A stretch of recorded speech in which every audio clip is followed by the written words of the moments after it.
ஈசாக்கு அந்த பஞ்ச காலத்தில் அந்த பஞ்சத்தை அனுபவித்து கொண்டிருக்கின்ற தேசத்தில் ஆண்டவர் இருக்கும்படியாக சொல்றார். ஸோ ஈசாக்கு தேவனுடைய வார்த்தைக்கு கீழ்ப்படிந்து அந்த பஞ்சம் இருக்கக்கூடிய இடத்தில் அவர் என்ன பண்ணுறாருன்னா பூமியை பண்படுத்தி அந்த இடத்துல விதைக்கிறார். அங்கே இருந்த பிலிஸ்தியர்கள், அங்கே இருந்த மற்றவர்கள்லாம் நிச்சயம் ஈசாக்கை பார்த்து அவங்க பரியாசம் பண்ணியிருக்கலாம், அவங்க பார்த்து சிரிச்சிருக்கலாம். என்ன முட்டாளி, இங்கே போய் இப்போதான் பஞ்ச காலத்தில் யாராவது போய் இவ்வளோ தூரம் இவ்வளோ பிரயாசப்படுவாங்களா?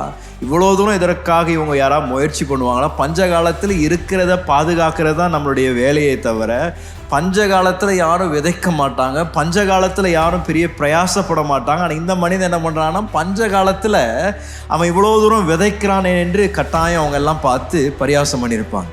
ஆனாலும் தேவ வார்த்தையை கேட்ட ஈசாக்கு பஞ்ச காலத்தில் என்ன பண்ணுறாருங்க, விதையை விதைத்து பஞ்ச காலத்தில் என்ன பண்ணுறாருங்க, ஒரு மகா பெரிய ஒரு அறுவடையை தேவன் அவனுக்கு தருகின்றதை இந்த வசனத்தில் நாம் பார்க்கணும். அப்படின்னா அது வரைக்கும் பரியாசம் பண்ணி கொண்டிருந்தவங்க என்ன பண்ணுறாங்கன்னா திடீரென்று ஆண்டவருடைய ஆசீர்வாதம் அவன் மேலே வந்திருக்குன்றதை பார்த்த உடனே அவங்களுக்கு எல்லாத்துக்கும் என்ன வந்துருச்சுங்க, பொறாமை வந்துருச்சு.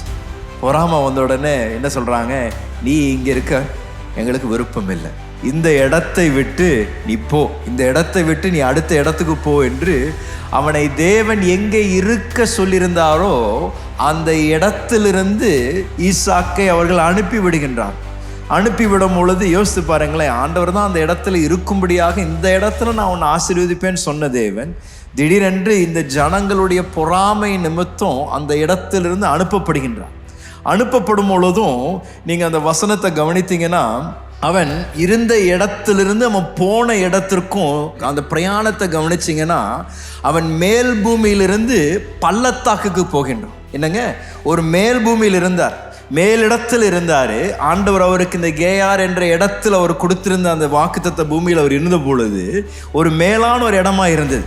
ஆனால் அந்த இடத்திலிருந்து துரத்தப்படும் பொழுது ஒரு பள்ளத்தாக்குக்கு அவர் போக வேண்டிய ஒரு சூழ்நிலை ஏற்படுகின்றது. இந்த பள்ளத்தாக்குக்கு அவர் போக வேண்டிய சூழ்நிலை இருந்தாலும் ஈசாக்கு பயப்படவில்லை, ஈசாக்கு கலங்கவில்லை, ஈசாக்கு தேவன் மேலே வைத்திருந்த நம்பிக்கை விடவில்லை. ஏனென்றால் அவனுக்கு தெரியும், மலையின் தேவன் பள்ளத்தாக்கின் தேவனமாய் இருக்கின்றார். என்னை மலையில் தேவன் ஆசீர்வதிக்க வல்லவராய் இருப்பார் என்றால் என்னை பள்ளத்தாக்கிலும் தேவன் என்னை ஆசீர்வதிக்க வல்லவராய் இருக்கின்றார் என்றுதான். இன்றைக்கு ஒருவேளை உங்களுடைய வாழ்க்கையில் நீங்கள் அப்படிப்பட்ட ஒரு பிரயாணத்தை நீங்கள் எடுத்து கொண்டிருந்தீங்கன்னா, இவ்வளோ நாளாக ஆசீர்வாதத்தை அனுபவித்து கொண்டிருந்தீங்க, இவ்வளோ நாளாக நல்லா போய் கொண்டிருந்தது, ஆனால் திடீரென்று இந்த மலையின் அனுபவத்திலிருந்து ஒரு பள்ளத்தாக்கின் அனுபவத்தின் வழியாக நீங்கள் கடந்து போக வேண்டிய ஒரு சூழ்நிலை ஏற்பட்டால் சோர்ந்து போகாதீங்க. ஏனால் தேவன் உங்களை பள்ளத்தாக்கிலும் ஆசீர்வதித்து பள்ளத்தாக்கிலும் தேவன் உங்களை சிறந்து விளங்க செய்ய தேவன் வல்லவராய் இருக்கின்றார். எந்த இடத்திலும் தேவனுடைய ஆசீர்வாதம் உங்கள் மேலே நிச்சயம் தங்கியிருக்கும்.